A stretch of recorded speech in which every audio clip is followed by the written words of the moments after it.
naachana na mishangazi, naachana na vitu vyovyote. Yaani nimpate tu huyu mtoto wa kike. Maana Korogwe alikuwa anachelewa. Swali langu ni moja. Hivi kweli atatulia na wewe pakomea kwa kichwani? Yaani maana wale mimi ninachoongea, wewe unafanya dharau.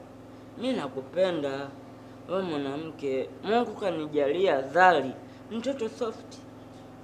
Mashallah, umejaliwa. Asalamu alaykum. Mungu anipe nini mimi? Baba. Kakae bana, nani baba yako? Hebu kaa huko. Baba yako si usema ni kenge, si kichwa cha panzi, si kichwa cha nini?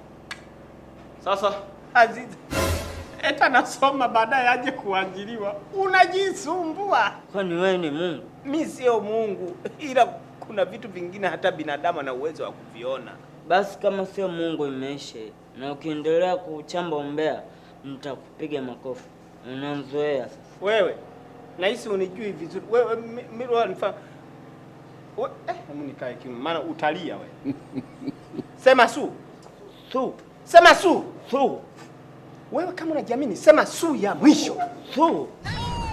Haya nimechubuka. Mimi naondoka bana.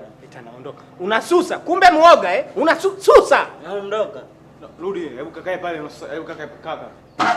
Ningeondoka mimi. We. Hivyo ana tatizo gani wewe? Class, tusikilizane, sawa? Muangalia wasije kapigana huko.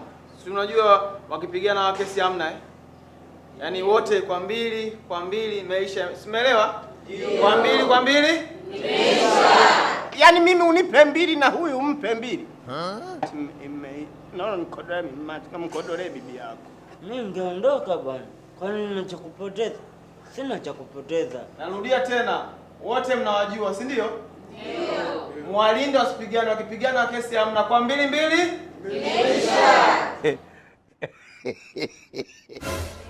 Tuko pamoja Ndio.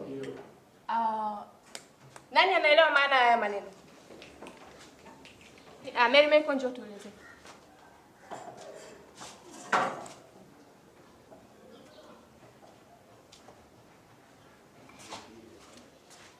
Tueleze maana ya maneno haya hapa. Anza na hili. Madam, ulitufundisha kwamba nomino huwa inasimama badala ya majina, yaani majina ya watu au majina ya mahali. Umeelewa Yeah. Pigeni makofi. Ili Mwalimu, samahani, dakika moja. Naomba dakika moja. Baba. Baba. Vipi? Salama. Nipe fungu.